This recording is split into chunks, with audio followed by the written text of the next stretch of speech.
Ku munsi w'ejo nibwo byatangajwe ko umwami w'Ubwongereza Queen Elizabeth yatanze, akaba yarapfuye nyuma y'aho yaramaze iminsi yitabwaho n'abaganga bamukurikirana barebera hafi ubuzima bwe, ariko bikaza kurangira ubuzima bwe bumucitse.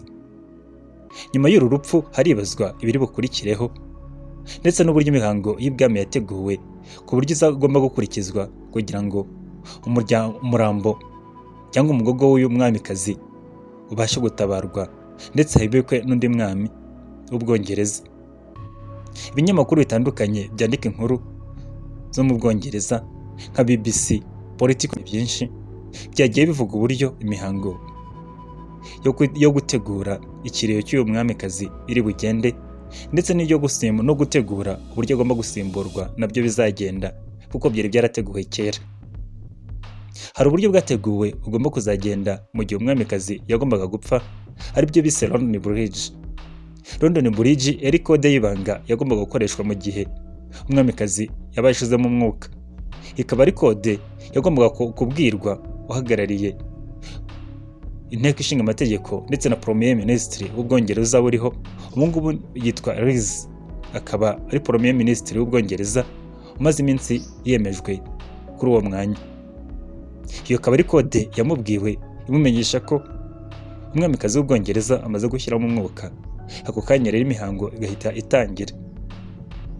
Iyo umwamikazi w'Ubwongereza cyangwa umwami w'Ubwongereza apfuye, ugomba kumusimbura agomba guhita afata uwo mwanya ako kanya. Ubwo Prince Charles yahise aba umwami mu buryo bw'ako kanya, ndetse yahise ahabwa izina ry'ubwami, ahabwa Charles wa gatatu.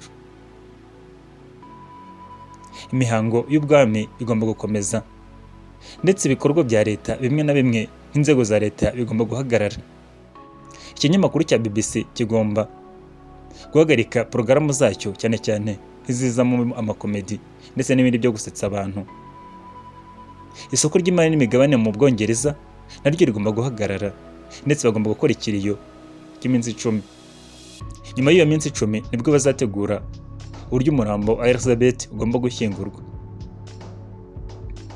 Elizabeth yagiye ku bwami kazi ahita aba umwamikazi guhera mu mwaka w'igihumbi kimwe magana cyenda 1952 ubwo yari amaze gusimbura se wari umaze kwitaba Imana. Umwamikazi Elizabeth yamenyekanye cyane mu buryo bw'imyitwarire idasanzwe ndetse no kugaragaza ko ari umutegetsi koko ukwiye kubahwa kandi yoboye ubwami bw'agatangaza bw'Abongereza. Akaba yarahagarariye umuryango wa Commonwealth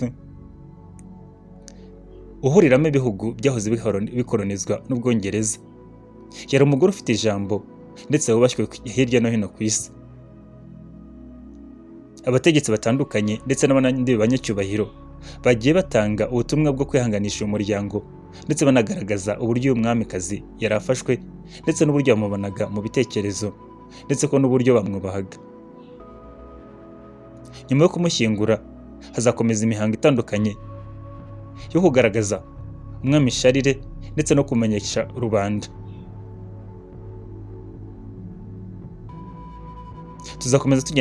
Tuzakomeza tugenda tubagezaho iby'iyi mihango, ariko muri rusange dore ibiri bukurikireho.